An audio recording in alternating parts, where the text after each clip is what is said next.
Quem assiste uma cena no cinema ou na TV, talvez não tenha dimensão da quantidade de profissionais envolvidos no processo de produção. Além dos artistas, há uma imensa quantidade de técnicos que desempenham funções fundamentais para que a obra aconteça. Hoje eu vou conversar com um dos técnicos mais antigos em atividade no cinema nacional. São 41 anos de carreira. Sua brilhante trajetória inclui mais de 60 filmes de longa-metragem nacionais e estrangeiros, além de curtas, videoclipes, filmes publicitários, programas de TV, documentários e o livro Manual do Contra-Regra. Hoje eu vou conversar com o contra-regra, documentarista e ativista Delanir Cerqueira. Delanir, prazer imenso te receber aqui. Esse livro é um livro maravilhoso, super fácil de ler, gostoso pra caramba, mas a gente sabe que talvez seja esse o único livro no Brasil direcionado à função de contra-regra? Na verdade, essa é uma experiência minha, né? Porque eu quando...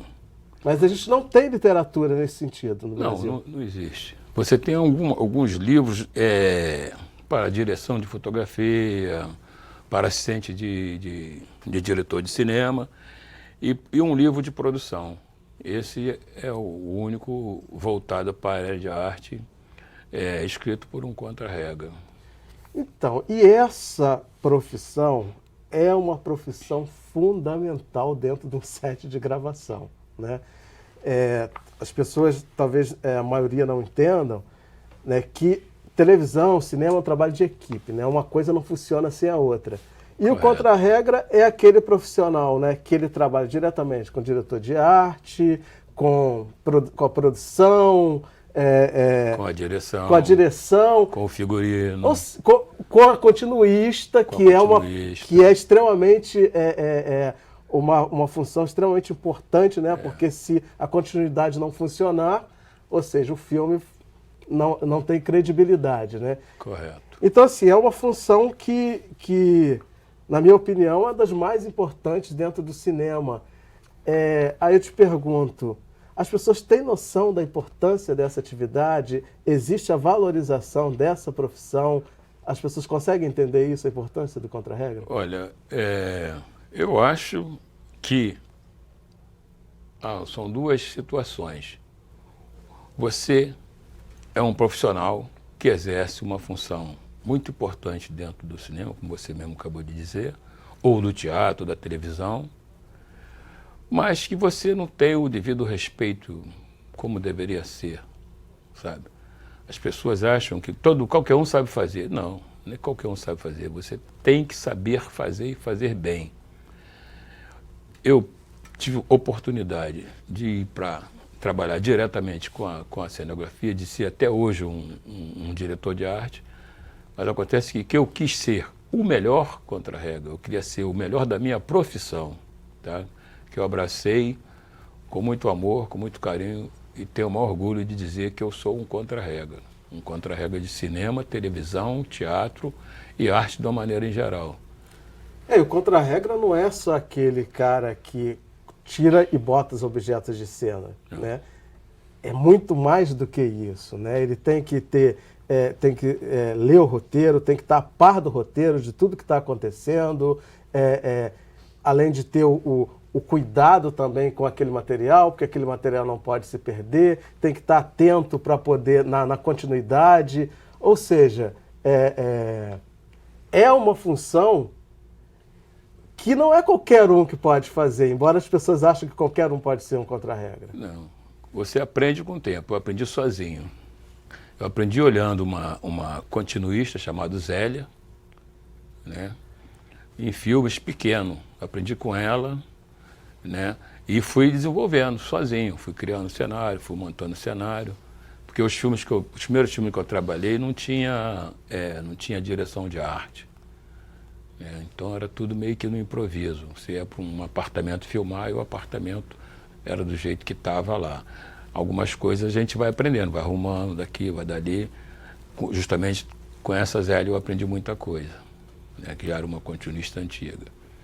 E de lá para cá eu fui desenvolvendo. Aí peguei grandes filmes como Quilombo, como anteriormente tinha pego o filme do Olabalogum, né, A Deusa Negra. Que Deusa ali Negra, foi Zósimo que trabalhou, né? O Zósimo foi um dos atores, Jorge Coutinho, Léa Garcia. Então, esse time também estava no Quilombo. Quilombo foi uma mega produção brasileira. Eu imagino que fazer a contra-regragem daquele filme deve ter sido bastante complicado, né? Eu fiz sozinho. Você fez sozinho? Eu fiz sozinho, cara.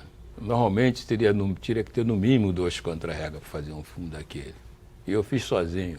Eu acho que se fosse hoje teria no mínimo uns 10, porque hoje em dia... Você teria os assistentes de contra-regra, que antigamente não tinha assistente. Eu tinha um garoto lá de Xerém, Luiz Antônio, que me ajudava. Mas eu fiz sozinho. Eu tinha, por dia, em média, num cenário eu tinha 40, 50, 60 pessoas.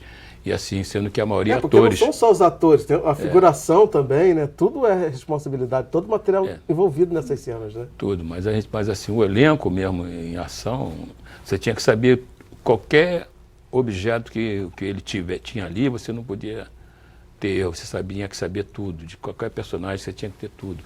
Tanto os personagens negros, os índios e os portugueses, você tinha que ter o controle, saber o que cada um usava. E eu tinha esse controle. Porque eu aprendi sozinho, como eu falei aqui, fazer contra-regragem, eu tinha o senso da organização, eu organizava tudo bonitinho, tudo estava separado de cada personagem. Então o cara, quando ele ia entrar em cena, ele passava por um crivo meu, ver se está tudo em ordem. Porque a continuista, realmente, ela tem um controle de geral. A detalhes dessas coisas ela não sabe. Quem sabe é o contra-regra. E você tem que passar essa segurança para ela que você está sabendo o que você tem, irmão. Entendeu? Que se você ela não tiver essa segurança, saber que ela pode confiar no seu trabalho, ela também pode se atrapalhar. Agora, essa organização toda, essa concentração, essa organização que tem que ter no set de filmagem, você tem na tua vida também, na tua casa? Você é toda organizadinha, tudo certinho? Como é que é? Nada, eu sou muito louco. Eu sou muito louco. Em casa eu sou meio desorganizado.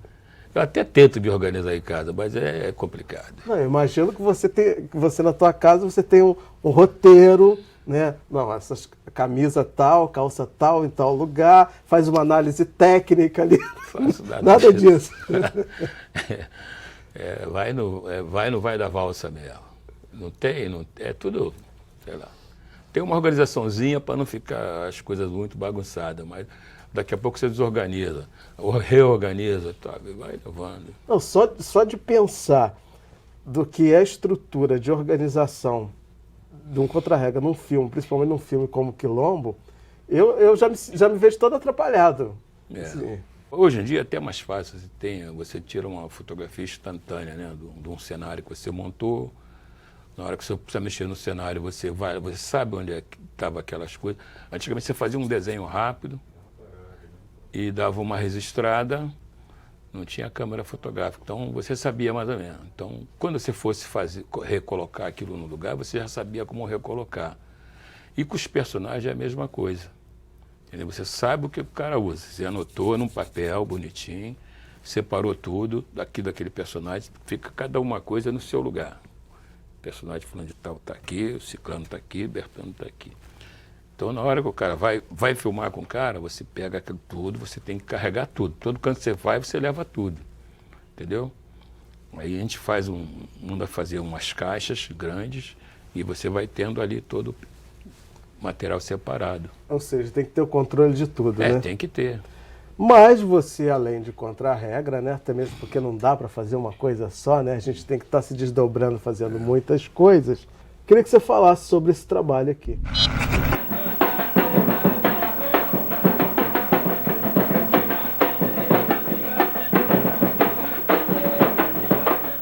Eu acho que é a primeira agenda, né?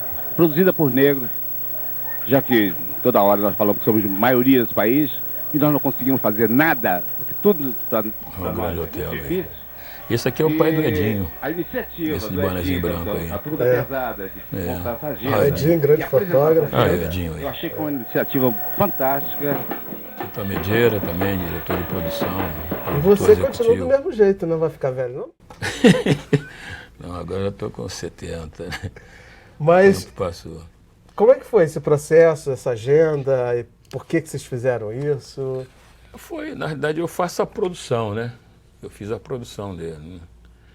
Porque o Edinho tinha viajado em 88 para a África para gravar um programa de televisão que gerou um documentário, né? Aí tirou bastante fotografias e veio com a ideia, depois de a gente conversando lá, que a gente tinha aí nessa época a gente se reunia no galpão da Turma da Pesada, que era uma empresa criada por técnicos de cinema, e na sua parte, grande parte, é maquinista, eletricista. Bom nome, Turma da Pesada. Turma que pega no pesado. Né? Pegava no pesado, porque o refletor antigamente era muito pesado. Hoje em dia é brincadeira, né? Você tem um 5000, você tem um refletorzinho pequenininho. Naquela época, não. Era desse tamanho assim, pesadão pra caramba. Então, daí, Turma da Pesada, né? E aí surgiu ele veio com essa ideia, né? Depois com as fotos reveladas, de fazer uma agenda. E o Sérgio Cândido também tinha essa ideia de fazer uma agenda do negro. Sérgio Cândido, designer, né? E aí eu fiquei com a parte da produção. Sérgio Cândido com a parte gráfica, né? Todo esse trabalho gráfico. E o Edinho ficou com a organização. Ou seja, você sempre pega o pesado, né? Porque a produção é o mais pesado da história. E aí a gente aí foi desenvolver esse trabalho, né? O qual lançamos em 92. E a ideia era ter até continuidade, mas a gente não deu continuidade a esse projeto, infelizmente. Era a Agenda do Negro. A primeira agenda que a gente criou, em que tinha todas as datas, né, comemorativas da cultura negra. Mas, infelizmente, a gente não deu continuidade a esse trabalho. Mas ficou na história. Ficou, né? Isso é que é importante. Mas... Gente, eu vou para o intervalo, mas como vocês já sabem, é no piscar de olhos. Eu já volto já.